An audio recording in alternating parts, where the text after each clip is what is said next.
What's up, everybody? Tapped In Media, we're back. Another episode, man. That was really cool. That was very, very awesome, and the fact that he was able to share some of his deepest stories, with mental health. Yeah, and just how the whole Hood Footy came about. For sure. And the best part about it too was the fact that he's just so unfiltered and was able to be so open about his life. Yeah, man. And everything Super he direct. struggled with. And also the thing that triggered me a lot was in a good way was the fact, again, another person that says his wife. Yeah, like the support because of the support. Yeah. I mean, oh, come on, man. You got to have some sort of support there, of course. So, it was nice for him. So, of course, before we introduce our next guest, as we always do, we'd like to thank our friend that just came through, the Hood Foodie, Mr. Alexander Orozco. Que cuando como no te conozco. You got it, bro. I think I got it. Foodie. Yeah. So go ahead and check him out on Instagram and, of course, his YouTube channel. He was very nice and gracious, and actually he's going to hook us up with doing a food festival, I think. Yeah. I think he's so putting we may something be together. On location. Don't speak about it. What's wrong with manifesting and putting in the air? but we always do that. But head on over to our YouTube channel at Tapped In Media, also available on Instagram, Tapped In _ media, and TikTok. Yes, sir. We're Tapped over there In _ media. Thank you to everybody that always subs, follows, likes our stuff. We really, really appreciate it. And that's all you got to do to support the show is just give us a like, give us a follow. That's all we really care about because, that shows that we are doing something. And if there's anybody that you may want to bring in or talk to us, send us an email, tappedinla@gmail.com. Yep. It's that simple, and we'll talk about it. And then our partners, of course. Yep. Let's talk about our partners. Cafe Del Cid, Coffee. Thanks to Hersony for always taking care of us on that end. And Upland Nutrition. Located in the beautiful city of Upland. There you go. Gotta love Upland, man. Yeah, man. There you go. That's our latest one. Now, the way we do things on Tapped In for this particular podcast is, we started on a couch in Upland with a shitty Logitech camera. It was pretty bad. And, actually, we started in your garden den. Oh, was it in the garden? Den. Yeah, we started in the garden den. Yeah. So then, that's right, huh? Blurry. It was horrible. Still with a shitty Logitech. With the shitty Logitech. Now we got a couple different cameras. And again, we owe it to Edwin for that one. Oh, Edwin, we're gonna redo that one. Hopefully he gives us another opportunity. Halloween's maybe we'll hit him up in the Halloween time because that'd be a good one, man. But he was a lot of fun, and we started in our small, humble little beginnings, right? And then Rojo does a lot of community stuff. With a little black drape. Yeah, we had a little black drape. It was pretty funny. Go ahead and head on back. Check the YouTube channel. You'll see. Oh, it was so bad. Oh, so bad. But Rojo does a lot of community stuff. And he meets a lot of people in the community. And he, he's a chatterbox. We're both kind of like that, But he met somebody that changed the way we look and the way we do things. And we're grateful for it, and we're this is how we show our gratitude. And it only made sense. We didn't realize it until we did that episode with Luis. A toast to life. Like, hit us over the head. Why wouldn't we interview the guy that literally changed the way we do things? Our whole aspect of it, the way we look, everything. Right? I mean, that made sense. I mean, he sits right here on the board with us. I mean, sometimes we may throw things at him, and he was always gracious to us. And if you guys get a chance, head to see the studio, you got to head on over to SoCal Service Corps on Instagram, and it's it's pretty special what he does on there. And enough of that, But now introducing our next guest. This guy right here, man, puts it all together right here in Pomona. Family, community, all that good stuff. Welcome to the show, Andy Q. What up, man? Hey, all right. Thank you for having me, fellas. About time we give him that mic. I know, right? Damn, and man. you got the coffee ready for me. All right, gracias to, what is it? Del Cid Coffee. Puchica. Puchica. We're going to have some puchica this morning. All right. I love it, man. I love it. Thanks, brother. We had to bring Andy on because as you can see, this awesome studio where we do Tapped In is provided by our guy right here, Andy Q. Why? Okay, I got to ask out the gate because we were talking right before the show. Why Andy Q? That's a good question. Sometimes we have many names in our lives, It's right? true. Yeah. And I got a few.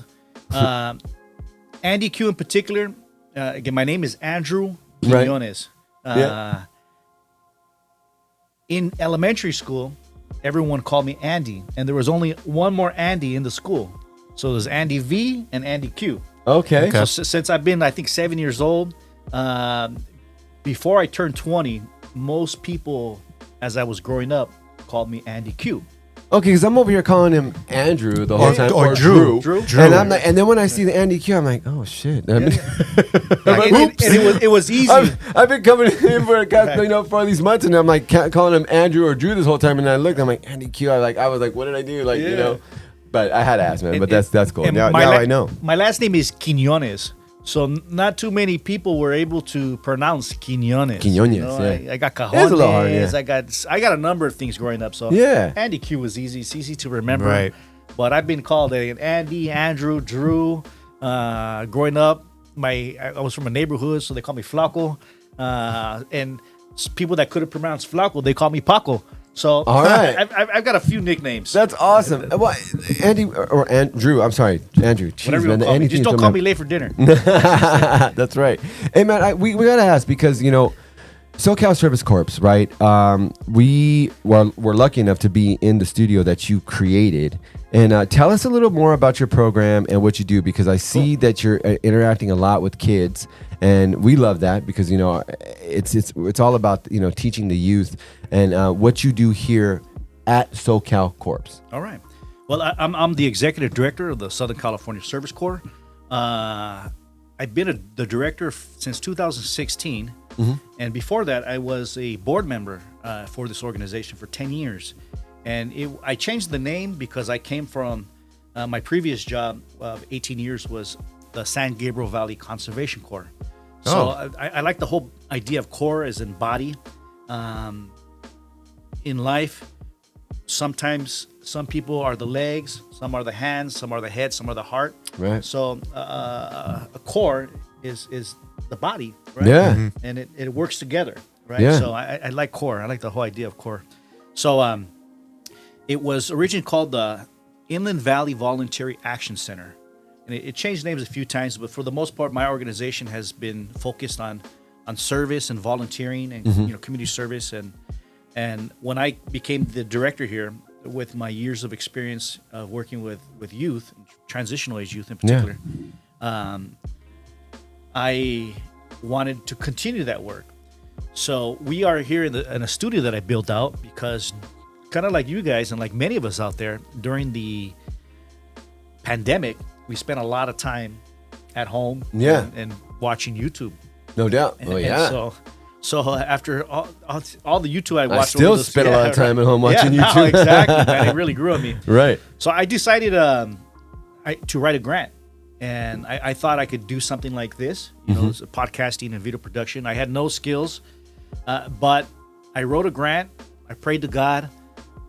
Somehow, some way, money came my way. Wow. And I've gotten grants that have allowed me to build out this podcast studio. Yeah. I have, again, top of the line equipment, as you guys see. For We sure. have top of the line We're equipment. here. And then for about almost 2 years, I was funded by Golden State Environmental Justice Alliance, I believe it was called. I got a grant from them. Shout out. And Nice. my trade-off is I train youth. So I train youth to operate audio and video. Yeah. It's like an internship, right? That you bring them out here and Exactly. Yeah, we see that. Right. We see that on your website. Head on over to SoCalServiceCorps.org. And there's a lot of cool stuff that you do on there. And tell us more about the Positive Pomona Productions. When we say 3P Studios, when we have guests on and stuff like that, this is exactly what we mean. And this is the man right here that is in charge of 3P Studios. And it's pretty cool what you do here. But tell us a little bit more about 3P Studios and what direction you're headed for it. All right. Well, for Pomona, it's Positive Pomona Productions. But outside of Pomona, we call it Positive People Production. And for the most part, again, I had a podcast for a couple of years where I would interview community leaders, stakeholders, people that are doing good to the community. I mean, I've had chief of police and senators for nonprofit leaders. I've had at least one a month. So I have 24 interviews of community leaders. And again, the young people would be behind the camera and helping with the editing. Oh, that's cool. So it was. Yeah. I just really wanted to, in particular, because I live in Pomona and I've been here for some time now. And when people hear Pomona, a lot of times they think about the negative. Yeah, the negativity. It's got a bad rep. Right, got a bad rep. You Okay. know, again, Pomona has its dark sides and its light side. So Yeah. I thought that by creating this this media outlet, I wanted people to, when they're Googling Pomona, positive things come up. So I'm hoping that I've contributed to the good things that are happening in my community. Right. And again, shining the light, just like you guys are, shining the light on people that are doing good And things. there is a lot of good coming out of Pomona. I mean, it's revamped quite a lot, especially downtown Pomona. Right. There's a lot of good things coming out of it. It's sad to see some of these antique stores going, but...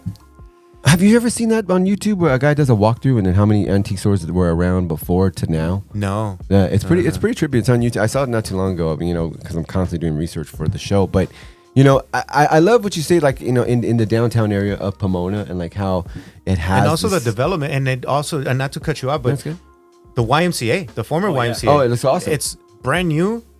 A bunch of different things inside of it. So if you are here in the city of Pomona, go and check that out. Right. Just go in there, and there's a bunch of shops, coffee shops. There was an article that came out of the newspaper that in the LA Times that really highlighted Pomona as a music destination. Not only do we have an art colony, and again, artists come out from Pomona, but we have a great music scene. And now, you said the old YMCA, they have something called the Cathedral, and they had, I think, Alejandro, the one that was on American Idol. Oh wow! So.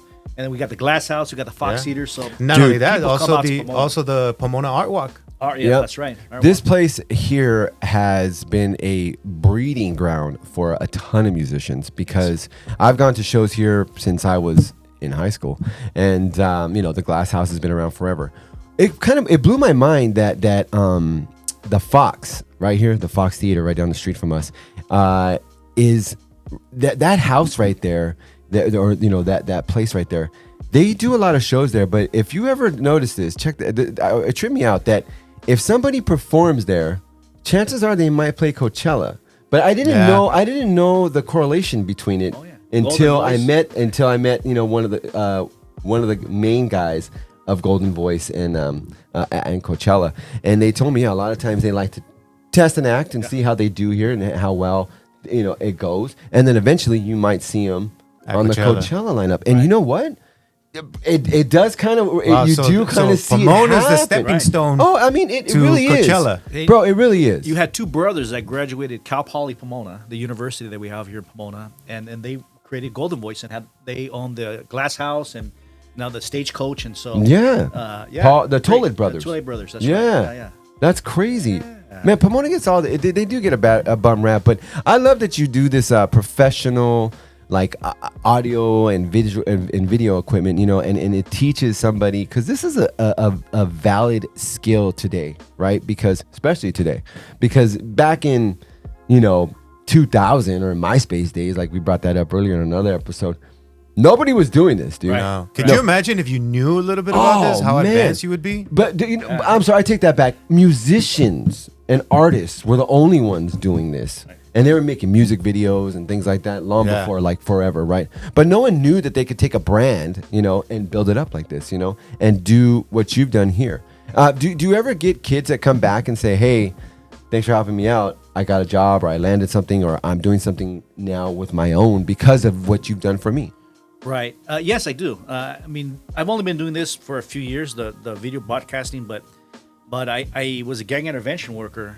Oh, wow. For about 18 years. And so I worked with, a lot of youth that were on probation, that were incarcerated up in the camps that surround this area. And so I think I've played a role in many young men's lives that were transitioning to adulthood and made a difference. And so some I just run into the street, they remember me, and they'll tell me, hey, man, thanks a lot. But then That's cool. I keep contact with a few that are doing great in life, and we connected, and so we're lifelong friends, and they're just appreciative. Like your last guest, Orozco. All right. Yeah. It's real interesting. Again, it seems like we find each other. People that yeah. like to help others. Right. We find each other Some way, huh? in some way, somehow. What they say, water seeks its own level, right? Where do you originally come from? Like, what was your upbringing? Just so we can get a little bit of Yeah, I like that. I like a little background. Well, the story, man. You guys ready for a heavy story? Yeah, ready, man. We love a heavy story. I don't know if you, I mean, you've been sitting here and seen a lot of you our saw guests. earlier. I mean, we got absolutely. a lot you got emotional. of, yeah. So my story starts before I was born. With my biological mother, my mom, and my dad, and they were from Bridgetown. Shout out La Puente. So, Puente. Yeah, La Puente right there, and so Where I grew up. my mom, as a 14-year-old teenager growing up in La Puente from a house that was alcoholism and Right. and she gravitated to someone that lived down the street, Andrew Orozco, and that was first boyfriend. They liked each other, and somewhere along the line, Andrew Orozco with his brother, they robbed the donut hole in La Puente. Oh, the donut hole? Yeah, Really? they robbed the donut hole. Oh, man. One brother ended up Legendary getting picked donut up. hole. Yeah, one brother ended up getting picked up by the industry sheriff station, and Wow. the next day after being picked up, the industry sheriffs call his mother saying, "We have your son here. He committed suicide." No way. Right. So he was 17 years old. When they got his body back, it was bruised up. So the family and the community don't believe that Andrew Orozco committed suicide, but he was beaten to death by the industry sheriffs. He wouldn't give up his brother because they were, I learned this year later on in years Right. after I was 40. So he didn't give up his brother. They hand over the body, and this happened a few times in La Puente. Again, this is a different world where all the cops are white. Different time. And they treated, the Funny that Mexican community a that little you do differently. say that because my family we're from La Puente. My grandmother lived there. Both of my grandparents. My grandmother lived in La Puente on Siesta 65 years, and she passed away a couple years ago. And my mom sold her house and everything. But you bring up industry sheriff station. My family had a lot of encounters with industry sheriff station. And you're right. There's something weird about that because you're not the only person that has said that there's, they're not, maybe back then. Yo, it back might then. be a little different now. I'm Right. not really sure, and It got I'm colorful. It got a lot more colorful than it was back then. I'm not going to discredit what they do there because they do an important thing, but Yes. it was a thing. It was one of those things where it always came up. So my grandfather or my uncle, my Nino, they may have been harassed by the industry sheriff department, and it was pretty often. Like it was a normal thing. It's funny that you bring it up though, because Right. I've heard this before. My encounter with the industry sheriff department, because I'm a victim of crime, and I used to have to talk to Detective Scahill, and he was in Detective Scahill, All right. and he was in the industry sheriff because I was stabbed 3 times and left for dead. You were stabbed 3 times? Yeah, but I've been stabbed 3 times too. That's a whole nother story that we'll save that for a different episode. We'll have to do some of these stories. I'm telling you, yeah. people Yeah, want to yeah. hear these stories. Yeah, so yeah, I was we we got topics. Yeah, I was stabbed 3 times, left for dead in Bassett, right? So, shout out to my survivors out there that go for it and pick your shit up and go. That's real. But I had my own encounter with the city industry sheriff station, and it's just a trip that you always hear that stuff. But bruised up bodies, and then they say, "Oh, it was suicide." It's always that. Oh, they committed suicide. Oh, they committed. It's like I don't know. Right. It's questionable. What hand Somehow. did you have in this, man? Yeah, what 17-year-old knows how to tie a right type of knot? Then And kill themselves that way? Bed sheets in the Any history of suicide? Of suicide? Well, let me move the story forward. Okay, Yeah. so now young Alice is heartbroken, Mm-hmm. right? Her family life is not going so well, and her first boyfriend again is no longer with us. Mm-hmm. So as a year or two unfolded, one night when they were partying, my mother hooked up with the younger brother of Andrew Orozco. His name was Robert Orozco. Again, a one-night stand kind of thing. Maybe they're commiserating with each other. They're drinking. Something happens, and she gets pregnant. And her older sister was pregnant at the same time. And my grandfather, I don't think, liked that too much. And so the older sister had to move out. So my mom hid her pregnancy for 7 months. Nobody knew that she was pregnant. And of course, this was back in the 1970s, so you're looked at a little bit different. For sure. Back then, you know? And so I'm sure that she was going through a lot of turmoil. And now that we know that what a woman is feeling has an effect on the development of the infant, the baby, child, the baby feels it. Right. So she told Robert Orozco, the little brother, and I don't think he was too enthusiastic, of course, about being a father at a young age. So perhaps he didn't respond too well to that. So as time passes, I was born. I was named, I'm guessing, after her first love, Andrew. And unfortunately, my mother, Alice, she only lasted a month, and she died. She picked up her father's gun and toying around with it. She shot herself in the head in the kitchen, right in front of her sister. I'm sorry, who shot themselves? My mom shot herself. Oh, wow. She shot herself in the head. Oh my God. In La Puente, in the kitchen, with her sister right in front of her, and me as an infant, right there also, And So you grew up without your mom? Without my biological mother. Right. I'm sorry, without your biological mom. And as I moved forward. And how old was she? She was only 18 years old. Damn. So again, had me for a month, and now we know about postpartum. Yeah, we know about a lot of these things, but I could imagine the heaviness and depression that she might have been feeling during this whole pregnancy and after. Yep. And so after that, about a couple years after that, my biological father, Robert Orozco, I learned this later on in life. Okay, so and I'll get to that, but I guess there was no connection with his son, and he would kind of drive by the house and see me baby playing in the front yard, and so he was going through a lot of turmoil also. And so he ended up taking his father's gun and shooting himself. What? So both my parents both died from suicide. And I grew up, my aunt, my Aunt Elena, the one that saw her sister die in front of her, she took me in. And somewhere along the line, she met an immigrant, a Colombian guy that immigrated when he was a teenager. And they met at a club, and within 6 months, I think 6 months or a year, they were married.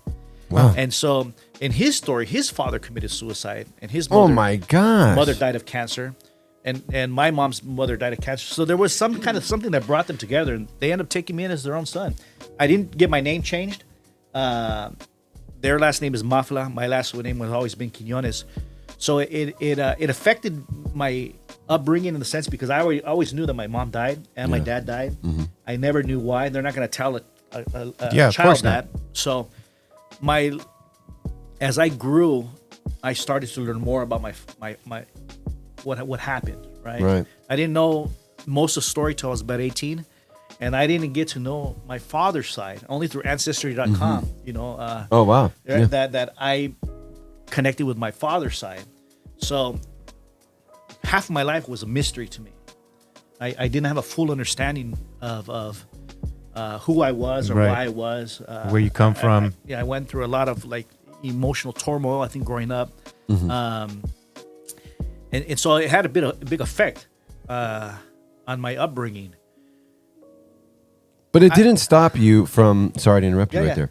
It didn't stop you from, becoming successful at what you do. No, and how you take care of people, right, and what you provide in the community, especially in lower income communities. I mean, that says a lot. I know Rojo works in kind of in the same type of service industry, like that. He works in different communities, but he does reach out with homeless, and I mean that's a lot of credit to your aunt, I guess, for bringing you in, because for taking you as her son, or their son, right? And you know, that's awesome, because not a lot of people have that extra push to, you know, especially after something so tragic and horrific. You know, how old were you when I was a month old when my mom died. When about your mom 3 died. years old when my dad died. And I was a pass-around baby for a few years. Just a family would. I mean, I never had my own crib or nothing like that. It was just, who can take care of baby it's like Andy? couch surfing in a sense? Couch surfing Wow. until they, I guess, got engaged and married and say, hey, look, I'm a 2-package. You know, you're gonna take me. You're gonna take my nephew.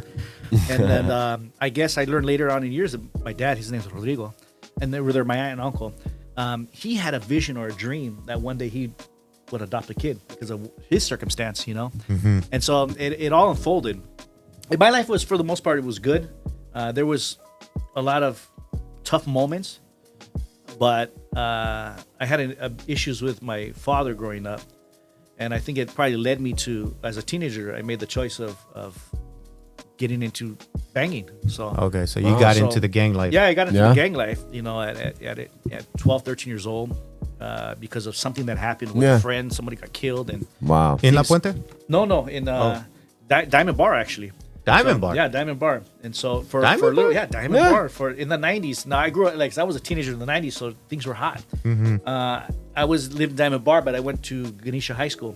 And it was right here in Pomona. Part of Pomona. Yeah. You know, bus would pick us up, and how I got into the gangbang, that's a whole nother story, and that's interesting. I think it is, but it put me into a life of high risk behavior. I mean, again, I've been shot at, I've been stabbed a few times, been hit with bats, bricks, I've been dragged by car. I mean, I've been through physical stuff. I was angry, and again, I didn't have a good relationship with my father. How do you control that anger now? Like, Now I meditate. You know, I meditate. Another Russ. It's a part of my life, you know, my lifestyle. Absolutely. Yeah, I'm with it. And I love it. Yeah. You know what? I never did it though. I tell my mom about it. She's always like, "Oh, why don't you just pray, mijo?" I'm like, "Well, mom," I was like, it's kind of like prayer, I guess. Yeah. I'm like, I mean, if you really think about it, you're praying to God. You're saying your prayers or whatever. It's kind of like it, but you're just not really talking or saying a committed type of prayer, you know, or you're more of like inner conscious, thinking about all the negative and positives about your life and trying to, you know, put them all in perspective. But I think that's really cool, man, because we've been working with you for a few months now, and I've never seen you angry. You're always like, "Good morning, guys. What's going on?" I'm like, "Wow, this guy's he's energetic, chipper." Yeah. I like that. It's not always easy in the sense, like some of your last guests. I've been a suicidal tendency thinker for almost all my life. Yeah. And I wonder, you know, again, being that my parents, Both. that went through their mind, and then my uncle, said, I don't know if it's something that's passed down genetically, but It could I've be struggled that with depression and suicidal thoughts for my whole life. It could be that, or it could be the fact that, you know, you maybe have a part of you that's missing and you wish you still had, so it kind of just like clings on you. You know. And it goes the same way, like with me. I wish I could have had more with my dad, but because of his alcoholism, and I'm not saying he was a bad father, but I wish there was more. And sometimes that clings on to you because of the fact that you just, it's a what if, Right. You know, what if? Even with my mom too. My mom was a pretty violent, abusive type of mother, you know, and for me, it's like I see other friends, even now, like the relationship that they have with their mom. I barely have a relationship with my mom. I do talk to her here and there, but it was never anything where it's like, "Oh, ama, ¿cómo está?" This, that type of thing. And so again, it's just going back to maybe it could be that where it lingers, where it's like, man, the what if, what could have been if my mom was a little more stable.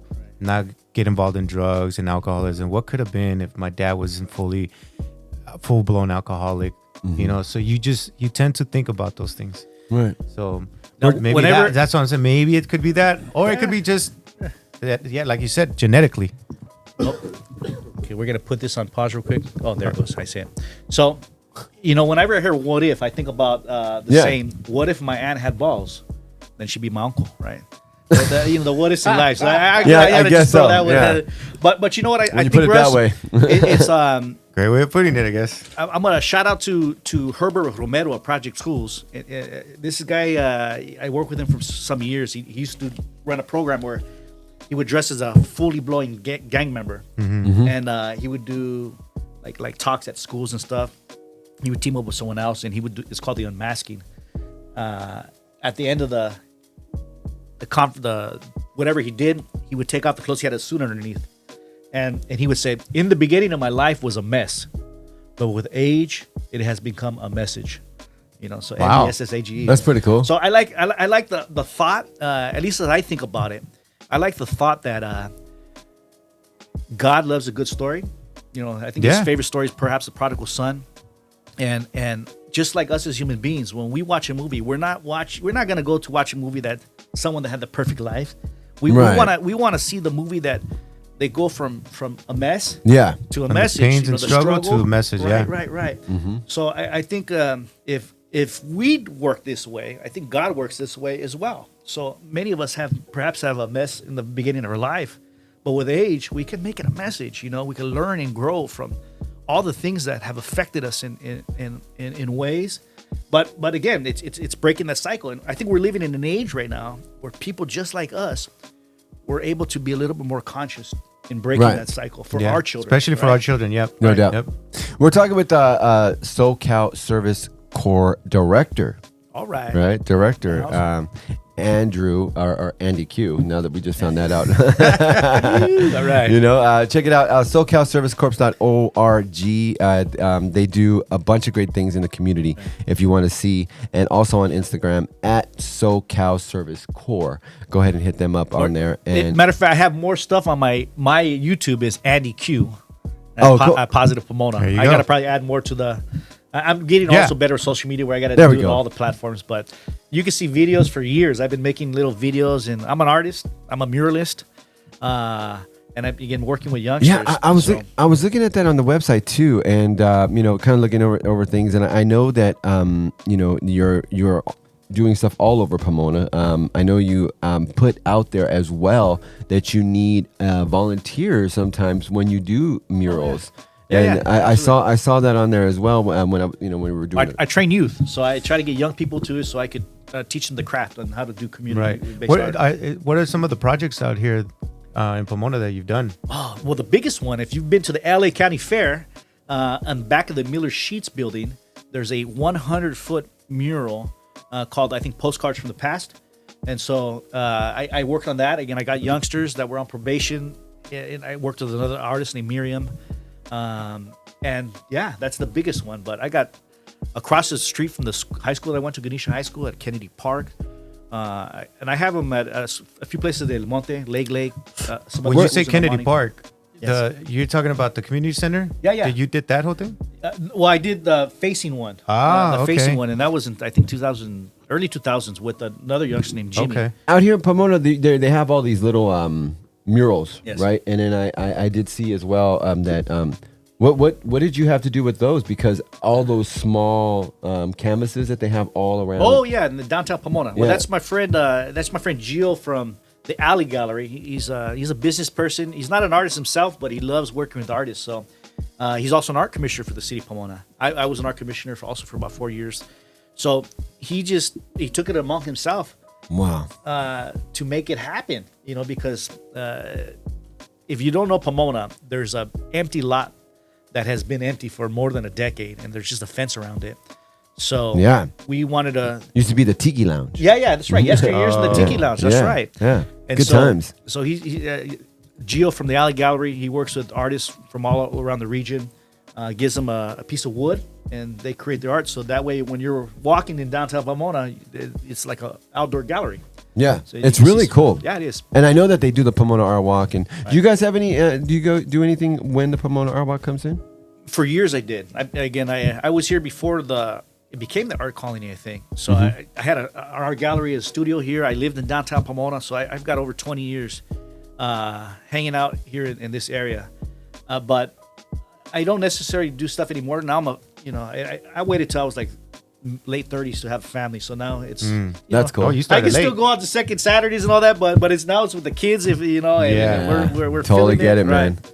Totally get it, So- dude. Do you guys still get volunteers that sign up to just come and help, or Yes. Yeah? Well, I take 3 types of volunteers here. So one, we run a court court referral order. community service. Yeah. We got Pomona courts over here, so we get people from Rancho Cucamonga courts to West Covina to El Monte. Yeah, I've So done we- my time here. We got a court refer community service program and a being HAM honest, program, man. hospital and morgue. So you got a DUI, you got a ticket, you're gonna go to court. You can't afford it. Yeah. You could ask the judge for community service, and I'm on that county list. Yeah. And so we case manage. We send people out. Like I said, a student from Cal Poly, they got a stop sign. Running Yeah. a stop Oh, sign. right, yeah. Stop sign. $500 or 40 hours community service. What would you Yeah. rather do, kind of thing. So, Pomona Food Bank. yeah. So we send them all over food bank, God's I've been there. Pantry, churches. Man, that God's Pantry's crazy. Shout out yeah, God's yeah, Pantry, shout out man. God's Pantry. Do a lot Hey of things. man, that line, Yeah. yo, that's crazy, dude. Right. Like how many people are there and how much food they give out? And I think right now It's wild. they also got some money to do rental assistance. Yeah. No yeah. way. Yeah. So I work so with cool. my organization works with nonprofits just like that. Our mission is to support the development of nonprofits by helping them with volunteers. Wow. So we get over Are you 1,000 fully volunteers a year. funded by the state, or does No. or does So it? it's a fee for service. So they got to pay us some money to send them out to do volunteer work. So Got I know it. it pisses people off. I got to pay for volunteering, but we got to pay the lights. I got to pay my staff. For sure. and it keeps court costs down ultimately. So Which that help, right. I mean, that does help somewhere later Right. on down the line. But then What's one of the biggest projects you think you do around here? Wow, one of the biggest projects. I've done a lot. I've teamed up with a lot of people and done a lot of projects over the years. My last project, I got about $30,000 to do a 6-month program here in the city of Pomona, where I taught some upcoming young artists, and we paired up with veteran artists, and I did 2 murals and about 7 different parks. We spray painted positive, uplifting quotes with decorative motifs in the parks. Nice. So when people are walking, they can look down and and get a little positive kick, through a nice quote. That's awesome. That's cool. Yeah. That's one of the latest projects that I did. I'm taking some high school students to Sacramento next week.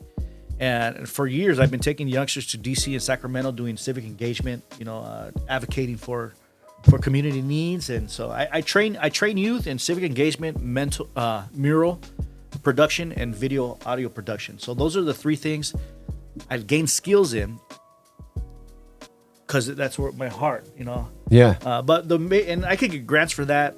But the major way we get paid through this office is the court referred community service program. That's cool. Yeah, awesome. Rojo and I we had a conversation about you. Nothing bad or nothing crazy, but Yeah, it was. No, I'm kidding. but and it makes total sense to us. So I figure we had to talk about it, and I know that we were going to do a conversation. We've been back and forth on text, so I might as well do it right here on the pod because it Yeah. only makes sense All how we right. do it.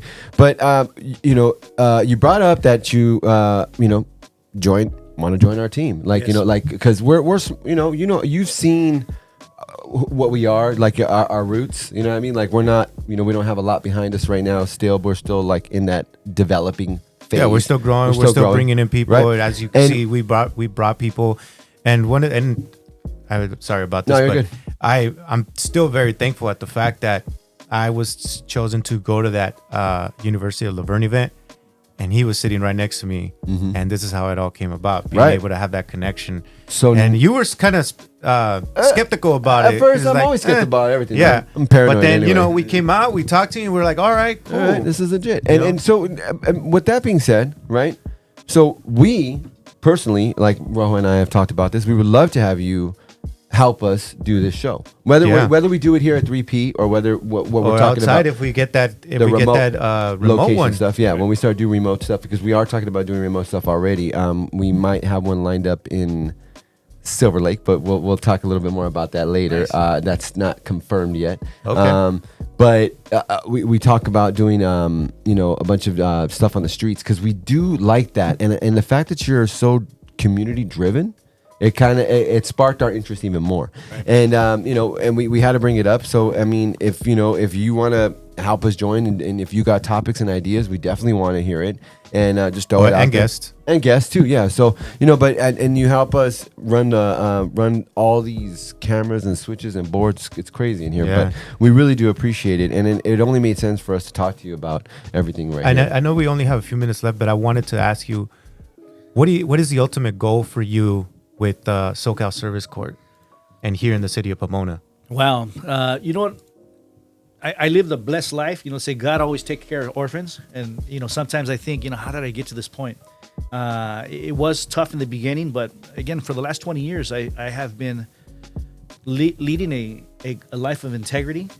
And my mentor, shout out to Danny Oaxaca, one of the things he told me is it doesn't always matter what you know, it's who you know. Mm-hmm. And so with that in mind, you develop relationships with people, trust and integrity and all that. My whole adult life has been a collaboration with others. I've never found success on my own. And so when you guys came in, and we saw the Toast of Life guest that came in, it just made so much sense. Like I said, people in the podcasting world find greater success with collaboration with others. Absolutely. And so absolutely, there's always got to be a collaboration. And you can try to find that collaboration, but if they're not willing, I mean, that's the other thing. It's like you got to find the right people to, and it's about synchronicity. Mm-hmm. Everything is happening the way it should right now. Because the people because we put in the work, like Rojo and I, we talk about it all the time. I mean, I know I annoy him a lot. I know that, and I don't really get annoyed too much by things. I'm pretty passive about a lot of things. I'm like, yeah, whatever. I blow it off. My wife says I'm terrible about that, and I am. But I do credit him for pushing me and saying, dude, we got to get this, we got to get that, we got to get this. And I get it because we've done so much stuff together, and then now it's going to be kind of nice. You might be the same way towards me too. Be like, hey dude, you got to get on this, and I always have a lot of things going on, like with but we all do, right? Mm-hmm. With kids and jobs and et cetera, all that good stuff right there. But this journey that we're taking right here, Tapped In, like, we've literally started it as a segment. It was a segment on our podcast that we used to do, Nameless and Unfamous. And it was one of those things where we were like, let's just like talk to people that we don't normally talk to and just call it Tapped In, because we're like, we're tapping into like what you're doing, Yes. And then we saw that a lot of other people had tapped in this and tapped in that. And I'm like, well, we came from iHeartRadio, Rojo and I. So I was like, what the hell? All iHeart did was like smack media on the inside of that, and they're like, we have another company name, and like, well, let's just smack media on our side, and we're like, well, you got another name, and then Tapped In Media came about, and now for you helping us to grow to where we're at is pretty cool, and it's gonna be interesting, and we're always open to hearing whatever it is. So like let us know, man. Absolutely. If you think we suck on something, then tell us too. I mean, that we're always open to that, honestly. Yeah, I mean, people tell us, and again, some of the comments. A huge thank you to you, man, for opening up the doors to your studio and allowing us to use up your space to be able to grow our platform. And now, hopefully, with this collaboration with you, hopefully we can actually make some real moves. Right. So don't forget to like, subscribe, and share with your family, your friends. This is Tapped In Media, where we share with you the movers and the shakers of this modern time, especially focused on the two valleys. SoCal. We're focusing on SoCal first before these guys expand. So tune in, man. I got to tell you, so we got a fireplace behind us. One of the most important things I learned while on the pandemic YouTube kick. Mm-hmm. I'm watching a YouTube video. Oh no, excuse me. What are the speakers where they speak? Are you talking about like a motivational speaker? Yeah, TED Talks. Oh, TED Talks. And so this guy was saying, one of the most important things that you become in life is a storyteller. Absolutely. So for thousands of years, they gathered around the fire. Yeah. And it didn't matter if you're 8 years old or 80 years old. If you could tell a story to your stories community, to tell. You had value. So this is the modern time is that we're telling the story. Yeah. Our video, stories, other people's stories. The fireside chat. The fireside chat. Fireside here chat. Yes, sir. At 3P Studios, fireside chats. Telling the good stories. Possibly another name. Andrew, tell us other podcasts that you're working on here at 3P. Well, I helped to produce something called Los Dos Chicanos. All right. So it's a culturally based podcast with a guy named Frank Garcia Frank's Hats, a third generation hat maker, someone that's been in the film industry, been in bound. Some of those The cars? oh man, okay, American Me. Oh, okay. And so he's been in some of those type of like movies. costume stuff or designing. Yeah. So he's up there. I got him on a picture right there. But so Angel Baby. Oh, sweet. He's the new Art LeBeau. Okay. God rest Art LeBeau's soul. So now he's doing the Art LeBeau. We worked with Art LeBeau. Yeah. Yeah, So, we did. Art was awesome. so these two guys, they came to me through a friend named Angel, and I got them in the studio, and we've been only doing once a month, but we've had singers and comedians and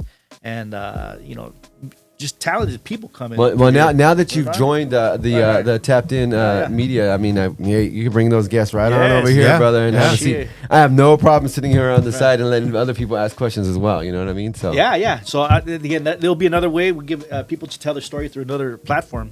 But also, I produced one that I interviewed people called Pomona's Promise Network or Pomona's Promise Network. Tongue podcast. twister, bro. Yeah. Pomona's Promise Progress Network podcast. Network podcast. And so I you like these long names, right? PPNP. Yeah, PPNP. and that's a whole nother story. Positive Pomona Productions, 3P. Yeah, when you said 3Ps. when he told me Oh, that, he I'm like, definitely likes to have my. them tongue twisters. That's He why does. I just say 3P, to keep it short. Man, when he But, told me that, he's like, yeah, it's like Positive Pomona. So I'm like, what? And then when it first came about, but then when we came in here, you're like 3P Studios. I'm like, oh, that's perfect. Thank you. 'Cause Right.